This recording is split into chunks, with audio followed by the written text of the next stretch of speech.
ሰላም ጤና ይስጥልን ወደ ጃኖ ቅማንት ሚዲያ ተከታታዮቻችን እንደምን ቆያችሁ? ይህ የጃኖ ቅማንት ሚዲያ የወቅታዊ ጉዳይ ዝግጅታችን ነው። በዛሬው የወቅታዊ ጉዳይ ዝግጅታችን በፍልስጤምና በእስራኤል ግጭት ዙሪያ አጠር ያለ ትንታኔ ይዘንላችሁ ቀርበናል። አብራችሁን ቆዩ። በፈረንጆች አቆጣጠር ጥቅምት 6 ቀን 2023 ቅዳሜ ጧት 12 ሰዓት ጀምሮ ሐማስ ከጋዛ ሰርጥ ተነስቶ የእስራኤልን ድንበር በመጣስ ደቡብ እስራኤልን አጠቃ። በጥቃቱ ከ700 በላይ እስራኤላውያን ሲገደሉ በመቶዎች የሚገመቱ ደግሞ ታግተው ተወስደዋል። ይህ ሁሉ ሲፈጸም ለወትሮ በእስራኤል ድንበር የአይጦችን እንቅስቃሴ ሳይቀር በጥንቃቄ ይመለከታል የተባለው የእስራኤል ደህንነት የማንን ጎፈሬ እያበጠረ ነበር የሚሉትን ትችቶች እዚህ ላይ እናቆማቸውና ስለ ግጭቱ ታሪካዊ ዳራ የተወሰኑ ጉዳዮችን እናንሳላችሁ። የእስራኤልና የፍልስጤም ግጭት የሚጀምረው እንደ አውሮፓውያን አቆጣጠር በ1947 ዓ.ም ነው።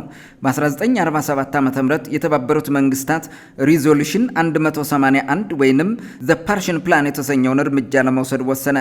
በዚህም በእንግሊዝ ስር የነበረው የአሁኑ የግጭት ቀጠና የአረቦችና የይሁዲዎች ግዛት በሚል ለሁለት እንዲከፈል ተወሰነ። ይህን የተባበሩት መንግስታትን ውሳኔ ተከትሎ ግንቦት 14 ቀን 1948 ዓ.ም የእስራኤል ግዛት ተመሰረተ። ይህም የአረቦችንና ይሁዲዎችን ግጭት አቀጣጠለው። በዚህ ጊዜ የተጀመረው ጦርነት በእስራኤል አሸናፊነት በ1949 ዓ.ም ተጠናቀቀ። በጦርነቱ ከ400 በላይ የፍልስጤም መንደሮች በእስራኤል ኃይሎች ጫና ስለደረሰባቸው 750 ሺህ የሚሆኑ ፍልስጤማውያን ተፈናቅለው ወደ ዌስት ባንክ፣ ጋዛና በአካባቢው ወዳሉ አረብ ሀገራት ተሰደዱ። የ1948ቱ ጦርነት 3 ግዛቶችን ፈጥሯል። የእስራኤል ግዛት የዮርዳኖስን ወንዙን ዌስት ባንክን ግዛትና የጋዛ ሰርጥን ፈጥሯል። የ1948ቱ ጦርነት በ1949 የቆመው በተኩስ አቁም ስምምነት ነበር። በዚህ ጦርነት እስራኤል የግዛቷን አብዛኛውን ክፍል ተቆጣጥራለች። ዮርዳኖስ አሁን ዌስት ባንክ እየተባለ የሚጠራውን አካባቢ ስትቆጣጠር፣ ግብጽ ደግሞ ጋዛን በስሩ አድርጋለች። ኢየሩሳሌም ከሁለት ተከፈለች። ምዕራቡን ክፍል የእስራኤል ኃይሎች ሲቆጣጠሩት፣ ምስራቁ ክፍል ደግሞ በዮርዳኖስ ኃይሎች ስር ሆነ። ያላንዳች የሰላም ስምምነት በተኩስ አቁም እርምጃ ብቻ የቆመው የመጀመሪያው ዙር የአረቦችና የይሁዲዎች ጦርነት ውጥረቱን አፍኖ እያፈላው ቀጠለ። በተለይም በ1956 ዓ.ም በተፈጠረው የስዊዙ ቀውስና እስራኤል የሲናን ባህር ገብ በመውረሯ ምክንያት ግብጽ፣ ዮርዳኖስና ሶሪያ በጋራ ራሳቸውን የመከላከል ቃል ኪዳን ተፈራረሙ። በስምምነታቸው ትኩረት የሰጡት መነሻ ሀሳብ እስራኤል በርካታ ሰራዊት እያደራጀች ስለሆነ ትወረናለች የሚል ስጋትን ነበር። ይህን ውጥረት ተከትሎ የስድስቱ ቀን የአረቦችና የእስራኤል ጦርነት ተከፈተ። በ1967 ዓ.ም የወቅቱ የግብጽ ፕሬዚዳንት አብደል ጋመድ ናስር እያደረገ የነበረው እንቅስቃሴ ያልጣማት እስራኤል ሳይቀድሙኝ ልቅደም በሚል የግብጽንና የሶሪያን የአየር ኃይሎች በማጥቃት ጦርነቱን ጀምረዋለች። ከዚህ የስድስቱ ቀን ጦርነት በኋላ እስራኤል የጋዛንና የሲና ባህር ገብን ከግብጽ፣ ዌስት ባንክንና ምስራቅ ኢየሩሳሌምን ከዮርዳኖስ እንዲሁም የጎላን ኮረብታዎች ከሶሪያ ኃይሎች ቀምታ በቁጥጥሯ ስር አደረገቻቸው። እስራኤል በተቆጣጠራቻቸው አካባቢዎች የነበሩ ፍልስጤማውያን ቀያቸውን ጥለው በመሸሸታቸውና በርካቶች ደግሞ በመፈናቀላቸው ምክንያት ክፍት የሆነውን መሬት እስራኤል የይሁዲ ሰፈራዎችን አጠናክራ ቀጠለችባቸው። በርካታ የመረጃ ምንጮች እንደሚሉት ከሆነ ከነዚህ አካባቢዎች የተፈናቀሉ ፍልስጤማውያን ወይንም ልጆቻቸውና የልጅ ልጆቻቸው ወደ ቀደመ ቀያቸው እንዲመለሱ አልተፈቀደላቸውም። ለዚህ ከእስራኤል በኩል የሚቀርበው ምክንያት የይሁዲ ግዛት የሆነችውን አይሁዳዊቷን ሀገር እስራኤልን አደጋ ላይ ይጥልብኛል የሚል ነበር ተብሏል። የእስራኤል ባለስልጣናት መላዋ ኢየሩሳሌም የመናገሻ ከተማችን ነች ሲሉ፣ ፍልስጤማውያኑ በበኩላቸው ምስራቅ ኢየሩሳሌም ለወደፊት ይቋቋማል የተባለው የፍልስጤም ግዛት ዋና ከተማ እንድትሆን ይፈልጉ ነበር። ከ6 ዓመታት በኋላ በ1973 ዓ.ም ግብጽና ሶሪያ በእስራኤል ላይ ያልተጠበቀ ጥቃት ፈጸሙ። እስራኤላውያን ይህንን ድንገተኛ ጥቃት ዮም ኩፕር ጦርነት ወይንም የጥቅምቱ ጦርነት በማለት ያስታውሱታል። የትላንቱን የቅዳሜውን የሐማስ ጥቃት አንዳንድ እስራኤላውያን ዳግም ዮም ኩፕር ብለውታል። ከ50 ዓመታት በኋላ በተመሳሳይ ቀን እስራኤል ላይ የተፈጸመ ድንገተኛ ጥቃት ስለሆነ ይሄ ስም ተሰጥቶታል። የመጀመሪያውን የዮም ኩፕር ጦርነት ግብጽና ሶሪያ በበላይነት ቢመሩትም በርካታ የአረብ ሀገራት የተሳተፉበት ጦርነት ነበር። ጦርነቱ በእስራኤል የበላይነት ተደምድሟል። እስራኤል ከአሜሪካና ሌሎች ወዳጅ ሀገራት ባገኛቻቸው የሎጂስቲክስና ሌሎች ድጋፎች ታግዛ በወሰደችው የመልሶ ማጥቃት እርምጃ የዮም ኩፕርን ጦርነት በድል አድራጊነት ተወጥታለች።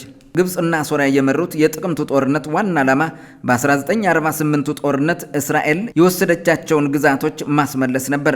ይሁን እንጂ ጦርነቱ አንዳች ለውጥ ሳያመጣ ተጠናቋል። ነገር ግን የግብፅ ፕሬዝዳንት አንዋር አልሳዳት ጦርነቱ ግብፅና ሶሪያ በ1948ቱ ጦርነት የተወሰደባቸውን ግዛቶች በተመለከተ መደራደር እንዲችሉ ስላደረገ በአረቦች የበላይነት ተደምድሟል ሲሉ ተናግረው ነበር። በ1978 ዓ.ም በአሜሪካ አግባቢነት የግብፅ ፕሬዝዳንት አንዋር አልሳዳትና የእስራኤል ጠቅላይ ሚኒስትር መናችም ቤጊን ካምፕ ዴቪድ አኮርድስ የተሰኘውን ስምምነት እንዲፈርሙ ሆነዋል። ስምምነቱ መስከረም 17 ቀን 1978 ዓ.ም በአሜሪካ ፕሬዝዳንት ጂሚ ካርተር አደራዳሪነት ተፈርሟል። በዚህ ወቅት በመጻኢው የፍልስጤም የሰላም ንድፈ ሐሳብ ላይ ውይይት ቢደረግበትም አልቀጠለም። የካምፕ ዴቪዱ ስምምነት በእስራኤልና ጎረቤቶቿ መካከል የነበረውን ግንኙነት ቢያሻሽለውም የፍልስጤምን የራስን ዕድል በራስ የመወሰንና ራስን በራስ የማስተዳደር ጥያቄ የፈታ አልነበረም። በ1982 ዓ.ም በሊባኖስ የተቀሰቀሰውን የእርስ በርስ ጦርነት ተከትሎ እስራኤል የሊባኖስ ታጣቂዎችን ደግፋ የፍልስጤምን ታጣቂዎች አጥቅታለች። ከዛ ጊዜ ጀምሮ እስከ ግንቦት 2000 ዓ.ም የእስራኤል ወታደሮች ደቡብ ሊባኖስን ተቆጣጥረው ቆይተዋል። በ1987 ዓ.ም በመቶ ሺዎች የሚቆጠሩ በዌስት ባንክና በጋዛ የሚኖሩ ፍልስጤማውያን የመጀመሪያው ኢንቲፋዳ በተባለው እንቅስቃሴ በእስራኤል ላይ አመጹ። በዚህም በአካባቢው ግጭቶችና አመጾች ተበራከቱ። ይህ አለመረጋጋት ሄድ መለስ እያለ ሙሉ ዓመቱን በመዝለቁ በሁለቱ ወገኖች መካከል በርካታ ሕይወት እንዲጠፋ አድርጓል። በ1993 ዓ.ም አንደኛው የኦስሎ ስምምነት በመፈረሙ ምክንያት ፍልስጤማውያኑ በዌስት ባንክና በጋዛ ሰርጥ ራሳቸውን እንዲያስተዳድሩና እስራኤልና ፍልስጤማውያኑ እርስ በርሳቸው እንዲገናዘቡ መሰረት ተጣለ። በ1995 ዓ.ም የተፈረመው ሁለተኛው የኦስሎ ስምምነት ደግሞ በአንደኛው የኦስሎ ስምምነት የተፈጠሩትን መግባባቶች ወደ በለጠ ደረጃ አሳድጓል። ይህ ስምምነት እስራኤል በዌስት ባንክ ከሚገኙ 6 ከተሞችና 450 መንደሮች ለቃ እንድትወጣ የሚያስገድድ ድንጋጌ ታክሎበት ተፈርሟል። በ2000 ዓ.ም ፍልስጤማውያኑ ሁለተኛውን ኢንቲፋዳ ጀመሩት። ለሁለተኛው ኢንቲፋዳ መቀስቀስ ምክንያት ናቸው የተባሉት የእስራኤል ዌስት ባንክን መቆጣጠር፣ ውጤት አልባ የሰላም ስምምነት መኖርና የእስራኤሉ ጠቅላይ ሚኒስትር አሬን ሻሮን በኢስላም ሶስተኛ ቅዱስ ቦታ የሆነውን አልአቅሳ መስጊድን መጎብኘት ናቸው። ይህ ሁለተኛው የፍልስጤማውያኑ አመጽ እስከ 2005 ዓ.ም ዘልቋል። የእስራኤል መንግስት ለዚህ የፍልስጤማውያኑ አመጽ መፍትሄ ይሆናል ያለውን ትልቅ አጥር በዌስት ባንክ ዙሪያ በ2002 ዓ.ም ገነባ።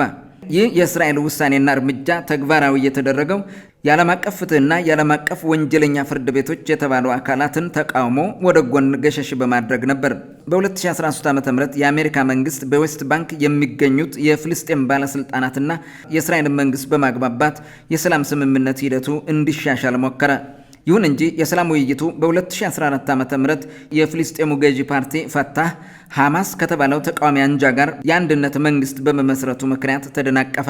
ሐማስ የመጀመሪያውን የፍልስጤማውያንን ኢትፋዳ ተከትሎ በ1987 ዓ.ም የተመሰረተና በፍልስጤም ከነበሩት ሁለት ታዋቂ ፓርቲዎች አንዱ ሲሆን የግብፅ ሙስሊም ወንድማማችነት የወለደው አሸባሪ ነው ተብሎ በ1997 ዓ.ም በአሜሪካ የተፈረጀ ቡድን ነው። በ2014 ዓ.ም በፍልስጤም ግዛቶች ግጭት አገርሽቶ በእስራኤልና በሐማስ መካከል ውጊያዎች ተካሄዱ። በወቅቱ ሐማስ 3000 የሚሆኑ ሮኬቶችን ወደ እስራኤል ሲያስወነጭፍ፣ እስራኤል ደግሞ በጋዛ ጠንከር ያለ እርምጃ በመውሰድ ተበቅላለች። በዚህ ግጭት 73 እስራኤላውያንና 2251 ፍልስጤማውያን ከተገደሉ በኋላ በግብፅ አግባቢነት የተኩስ አቁም ተፈርሟል። በ2015 ዓ.ም ከተካሄዱት ተከታታይ ጥቃቶች በኋላ የፍልስጤሙ ፕሬዝዳንት ሙሐመድ አባስ ፍልስጤማኑ በኦስሎ ስምምነት በተፈጠረው የግዛት ክፍፍል ታጥረው ሊኖሩ አይገባም ሲል አሳወቀ። በመጋቢትና ግንቦት 2018 ዓ.ም ፍልስጤማውያኑ በጋዛ ሰርጥ በተለይም በሁለቱ ግዛቶች ድንበር ላይ ሳምንታዊ ሰላማዊ ሰልፎችን አካሄዱ። የመጨረሻው ሰልፍ እስራኤል እንደ ሀገር ስትመሰረት ፍልስጤማውያኑ የተሰደዱበትን ጊዜ ከሚያስቡት 17ኛው የናክባ በዓል ጋር አንድ ላይ ተካሄደ። አብዛኛዎቹ ተሰላፊዎች ሰላማዊ ቢሆንም የተወሰኑት የዙሪያውን አጥር በመውረር በርካታ ድንጋዮችን ወረወሩ። በዚህም ወቅት በተፈጠረው ግጭት 183 ሰልፈኞች ተገድለው ከ6000 የሚበልጡ በጥይት ተመትተው መቁሰላቸውን የተባበሩት መንግስታት አሳውቆ ነበር። በ2018 ዓ.ም በሐማስና በእስራኤል መካከል ተኩስ ተከፍቶ ነበር። ይህም ከ2014 ዓ.ም ጀምሮ ከነበሩት ግጭቶች የከፋው ነበር። በዚህ ወቅት ተኩስ አቁሙ ከመፈረሙ በፊት የሐማስ ታጣቂዎች ከጋዛ 100 ሮኬቶችን ወደ እስራኤል አስወንጭፏል። እስራኤል በበኩሏ ጋዛ ላይ 50 ኢላማዎችን በአየር ደብድባለች። የዶናልድ ትራምፕ አስተዳደር ወደ ስልጣን መምጣቱን ተከትሎ አሜሪካ የፍልስጤምንና እስራኤልን ጉዳይ እንደ ተቀዳሚ የውጭ ጉዳይ ፖሊሲዋ አድርጋ ወሰደች። በ2018 ዓ.ም የትራምፕ አስተዳደር 2 እርምጃዎችን ወሰደ። አንደኛው ለፍልስጤማውያን ስደተኞች ድጋፍ ለሚያደርገው የተባበሩት መንግስታት የእርዳታና የስራ ኤጀንሲ ስትለግስ የነበረውን ገንዘብ ማቋረጧ ሲሆን፣ ሁለተኛው እርምጃዋ ደግሞ ኤምባሲዋን ከቴል አቪቭ ወደ ኢየሩሳሌም ማዛወሯ ነበር። የአሜሪካ ኤምባሲዋን ማዛወር በእስራኤል መንግስት ዘንድ ትልቅ አድናቆትና ደስታ ሲፈጥር፣ በፍልስጤማውያኑና በሌሎች የመካከለኛው ምስራቅ ሀገራት እንዲሁም በአውሮፓውያኑ ዘንድ ነቀፌታን አስከትሏል። እስራኤል ኢየሩሳሌምን አንድ አድርጋ ዋና ከተማዋ እንድትሆን እየሰራች ስለነበር የትራምፕ ውሳኔ ትልቅ በር እንደከፈተላት ስትገነዘብ፣ ምስራቅ ኢየሩሳሌምን ለወደፊቷ የፍልስጤማ ግዛት ዋና ከተማ ትሆናለች የሚሉት የፍልስጤማውያን መሪዎች ደግሞ ጉዳዩን በብስጭት ተመልክተውታል። ጥር 2020 የትራምፕ አስተዳደር ለረጅም ጊዜ ሲጠበቅ የነበረውን ሰላም ለብልጽግና የተሰኘውን እቅድ ግልጽ አደረገ። እቅዱ ለወደፊቱ እስራኤል በዌስት ባንክ ያላትን ሰፈራዎች እንድትወስድ የሚፈቅድና ኢየሩሳሌምን አንድ አድርጋ እንድትቆጣጠር የሚያደርግ ነው በሚል ከፍልስጤማውያኑ ዘንድ ከባድ ተቃውሞ ገጥሞታል። ነሐሴና መስከረም 2020 የተባበሩት አረብ ኤምሬትስና የወቅቱ ባህሬን ከእስራኤል ጋር ያላቸውን ጠብ በማርገብ ሰላማዊ ግንኙነት ለመፍጠር ወሰኑ። በዚህም ግብፅና ዮርዳኖስን ተከትለው ከእስራኤል ጋር ሰላም የፈጠሩ ሶስተኛና አራተኛ ሀገራት መሆናቸውን መሰከሩ። አብርሃም አኮርድስ የተሰኙ ስምምነቶች አሜሪካ በፖላንዷ ዋርሶ ከተማ በእስራኤልና በበርካታ የአረብ ሀገራት ሚኒስትሮች መካከል ባካሄደችው ስብሰባ እውን ሆነዋል። የስምምነቱ ዋና ዓላማ ያተኮረው በወደፊቱ የመካከለኛው ምስራቅ ሰላም ላይ ነበር። ይሁን እንጂ የፍልስጤም መሪ ሙሐመድ አባስ ስምምነቱን ውድቅ አደረገው። እናም ስምምነቱ ሳይፈረም ቀረ። ጥቅምት 2020 የእስራኤል ፍርድ ቤት በምስራቅ ኢየሩሳሌም በሚገኘው ሼክ ጃራህ የሚኖሩ ፍልስጤማውያን ቤተሰቦች መሬታቸውን ለአይሁድ ቤተሰቦች አስረክበው ከአካባቢው እንዲለቁ ወሰነ። ውሳኔውም በግንቦት 2021 ገቢራዊ እንደሚሆን አሳወቀ። ይህን ተከትሎ በርካታ የሼክ ጃራህ ፍልስጤማዊ ቤተሰቦች ለእስራኤል ፍርድ ቤት ይግባኛሉ። ሚያዝያ 2021 ፍልስጤማውያኑ በኢየሩሳሌም የተቃውሞ ሰልፍ አካሄዱ። ሰልፉ ይፈናቀላሉ የተባሉ የሼክ ጃራህ ፍልስጤማውያን ቤተሰቦች ላይ የተላለፈውን ውሳኔ የሚቃወም ነበር። የእስራኤል መንግስት ሰልፉን የሚበትን ኃይል አሰማራ። ግንቦት 7 ቀን 2021 በአልአቅሳ መስጊድ ሁከት ተፈጠረ። የእስራኤል ፖሊስ አስለቃሽ ጋዝ፣ የጎማ ጥይቶችና ውሃ በመጠቀም ሰልፉን ለማስቆም ጣረ። በዚህም በሺዎች የሚቆጠሩ ፍልስጤማውያን ቆሰሉ። ግንቦት 10 2021 ጋዛን የሚያስተዳድረው ሐማስ በመቶዎች የሚቆጠሩ ሮኬቶችን ወደ እስራኤል አስወነጨፈ። እስራኤል በመልሱ በመድፎችና በአውሮፕላኖች ጥቃት ጋዛን ደበደበች። በርካታ ሰዎች በጋዛ ተገደሉ። እስራኤል ሐማስን፣ ሌሎችን ታጣቂዎችና ምሽጎቻቸውን ከነሮኬት ማስወንጨፎቻቸው ለመደምሰስ ነው በሚል በወሰደቻቸው የአየር ጥቃት ዘመቻዎች በርካታ የመኖሪያ ቤቶችን፣ የሚዲያ ማዕከሎችን፣ የስደተኞች ግልጋሎቶችንና የጤና አገልግሎት አቅርቦቶችን ሳይቀር ደበደበች። ግንቦት 21 2021 እስራኤልና ሐማስ ተኩስ ለማቆም ተስማሙ። በዚህ ጊዜ አሸማጋይዋ ግብፅ ነበረች። በዚህ ውጊያ ከ250 በላይ ፍልስጤማውያን ሲገደሉ ከ2000 ያላነሱ ደግሞ ቆስለዋል።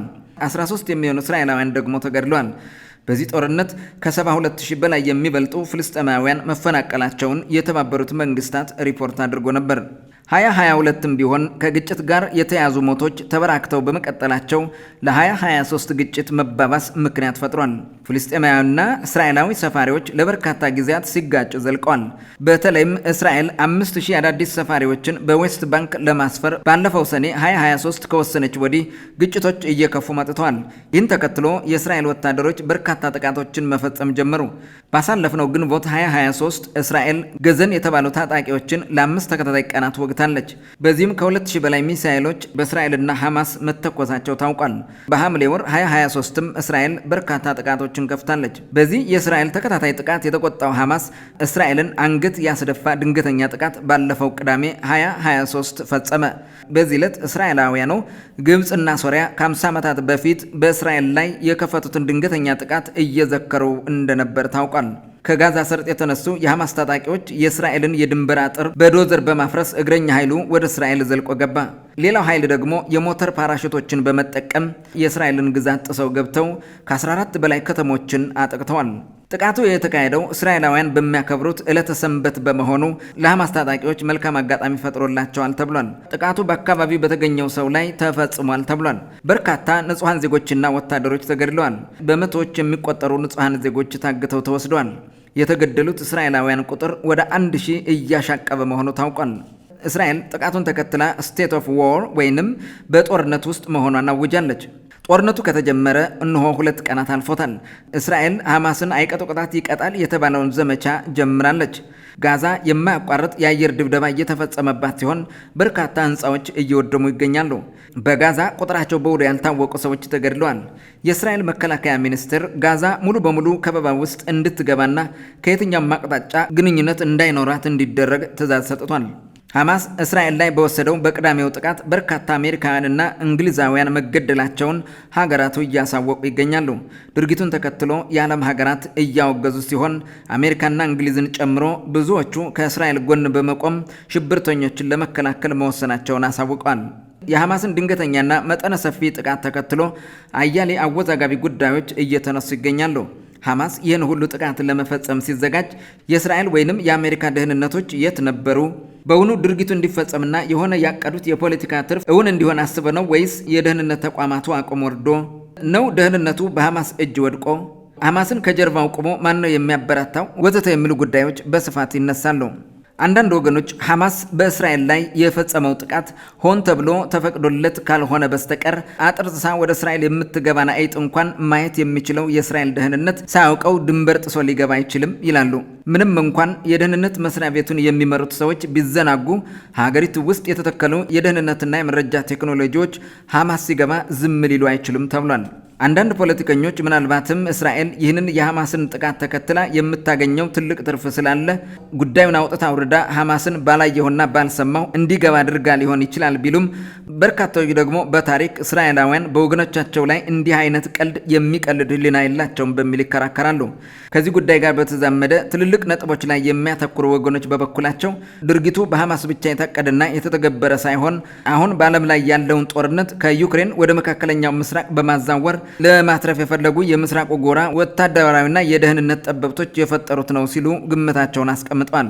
በተለይም ሩሲያ በዩክሬን ጦርነት ምክንያት የገጠማትን ዓለም አቀፍ ጥቃት ለማርገብ በብዙ ካንሰላሰለች በኋላ ከሐማስ በስተጀርባ ሆና ሳታቀነባብረው አልቀረችም ይላሉ። በዚህም የአሜሪካ የእንግሊዝና ሌሎች ምዕራባውያን ትኩረት ከዩክሬን ወደ እስራኤል እንዲዛወር አድርጋለች ብለዋል። የዩክሬን ፕሬዝዳንት ዜሌንስኪ በበኩሉ ሞስኮና ፍልስጤማዊ ታጣቂ ቡድን ሐማስ አሸባሪዎች ናቸው፣ ኢራን ደግሞ የአሸባሪዎች አመቻች ነች ሲሉ ተናግረዋል። ዜሌንስኪ በንግግራቸው ሩሲያ ከሐማስ ጎን ተሰልፋለች ባይሉም በፈጠሩት ተግባር ግን አንድ ናቸው፣ ሁለቱም አሸባሪዎች ናቸው። ልዩነቱ ሐማስ አሸባሪ ቡድን ነው፣ ሩሲያ ደግሞ አሸባሪ መንግስት ብለዋል። ዜሌንስኪ አክለውም የሁለቱ ቡድኖች ልዩነት ፍላጎታቸው እንጂ የድርጊታቸው ተፈጥሯዊ ባህሪ ግን አንድ ነው ብለውታል። ሌሎች አካላት ደግሞ የለም ሩሲያ የለችበትም፣ ከሐማስ ጀርባ ሆና የምትሰራው ኢራን ነች ቢሉም የእስራኤል መንግስት ባለስልጣናት ዛሬ ባወጡት መግለጫ እስካሁን ድረስ ከሐማስ ጥቃት በስተጀርባ ኢራን ስለመኖሯ ያገኙት ምንም አይነት ወታደራዊ መረጃ እንደሌለ አሳውቀዋል። ሌሎች ወገኖች ደግሞ እስራኤልን በሐማስ ጥቃት ጉድ እንድትሆን ያደረጋት የራሷ ትዕቢት ነው፣ ምክንያቱም ከኔ በላይ ወታደራዊ ጥበብ ያለው የለም ብላ ስትመጻደቅ ሐማስ በልጧት ተገኝቷል ሲሉ ይናገራሉ። በእርግጥም ብዙ ጀግኖችን የሚያዋርዳቸው መታበይና ጠላትን መናቅ መሆናቸውን ማንሳት ለእስራኤል ትልቅ ትምህርት ይሰጣል ተብሏል። ከጦርነቱ ጋር በተያያዘ ካሉት አወዛጋቢ ጉዳዮች ወጥተን አሁን መሬት ላይ ወዳለው ክስተት ስንመለስ እስራኤል በሐማስ የደረሰባትን ድፍረት የተሞላበት ጥቃት ለመበቀል መጠነ ሰፊና ከባድ ጥቃት ከፍታለች። ጋዛን በ48 ሰዓታት ውስጥ ሙሉ በሙሉ ለመቆጣጠር ያቀደችው እስራኤል እስከ አፍንጫቸው የታጠቁ ታንኮቿንና በመቶ ሺዎች የሚቆጠሩ ተጠባባቂ ወታደሮቿን በደቡባዊ የሀገሪቱ ክፍል አሰማርታለች። ይህ በእንዲህ እንዳለ አሜሪካ እስራኤልን ለማገዝ የጦር መርከቦቿን ወደ ምስራቅ ሜዲትራኒያን ባህር አስጠግታለች። የአሜሪካ ባለስልጣናት እስራኤል በ48 ሰዓታት ውስጥ ጋዛን እንደምትቆጣጠር ተናግረዋል። የእስራኤሉ ጠቅላይ ሚኒስትር ኔታንያሁ ጋዛን በመውረር የሐማስን ዋና መደበቂያዎችና ወታደራዊ መሰረቶችን ማጥፋት ዋና ኢላማቸው መሆኑን ተናግረዋል። የእስራኤል ምንጮች እንደዘገቡት ከሆነ ደግሞ ሌሊቱን የእስራኤል ልዩ ኃይሎች ጋዛ ላይ በወሰዱት ጥቃት ከ500 በላይ የሐማስ መደበቂያዎችን መምታታቸው ታውቋል። አንዳንድ ወገኖች ከጋዛ እስካሁን 120 ሺህ ነዋሪዎች መፈናቀላቸውን አውስተው በንጹሃን ዜጎች ላይ የሚደረግ ጥቃት መወገዝ አለበት ብለዋል። ጦርነት ከመጀመሪያው እንዳይጀመር መጠንቀቅ እንጂ ከተጀመረ በኋላ በሚደረግ ጥንቃቄ ንጹሃንን ማትረፍ የሚባለው ብሂል እምብዛም የማይዋጥላቸው ወገኖች ከጦርነት አፈጻጸም ጋር በተያያዘ የሰለጠነ የሚባል ዓለም የለም ይላሉ። ጦርነት ተፋላሚውን ብቻ ለይቶ የሚያጠቃው የቦክስ ጨዋታ መድረክ ላይ ብቻ ነው ሲሉ አንዳንድ ወገኖች ይቀልዳሉ። በመጨረሻም እስከ ዛሬ ዓለማችን ባሳለፈችበት ታሪካዊ ሂደት ውስጥ ጦርነት ሰላምን አምጥቶ አያውቅም። ሰላምና ጦርነት ብርሃንና ጨለማ ናቸው። ሰላም ባለበት ጦርነት የለም። ጦርነት ባለበት ደግሞ ሰላም አይኖርም። ለሀገር ሰላም እንዋጋለን የሚሉ ሁሉ ውሸታሞች ናቸው። ምክንያቱም ሰላምን የሚያመጣው ትክክለኛው መንገድ ሰላማዊ ንግግር እንጂ ጦርነት አይደለምና ነው። ጦርነት ጦርነትን እንጂ ሰላምን አይወልድም። ጦረኞች ሁልጊዜም ጦርነት ውስጥ ነው የሚኖሩት። ጦረኞች በሰላም ጊዜ የሚያመጡትን ልማትና እድገት ከባህሪያቸው በሚመነጭ ጦረኛነታቸው በሚፈጥሩት ግጭት በአንድ ጀንበር ያወድሙታል። በመሆኑም የመካከለኛው ምስራቅ ሰላም የሚጠበቀው በሰለጠንና ልባዊ በሆነ ውይይት እንጂ በጦርነት አይደለም። ማንኛውም አካል ችግሩን በሰላማዊ መንገድ ለመፍታት የሚችለውን ሁሉ ማድረግ ይጠበቅበታል እንላለን። ውድ የጃኖ ቅማንት ሚዲያ ተከታታዮቻችን የዛሬውን ዝግጅታችን በዚህ ፈጸምን። በሌላ ጊዜ በሌላ ርዕሰ ጉዳይ እስከምንገናኝ ቸር ይግጠመን።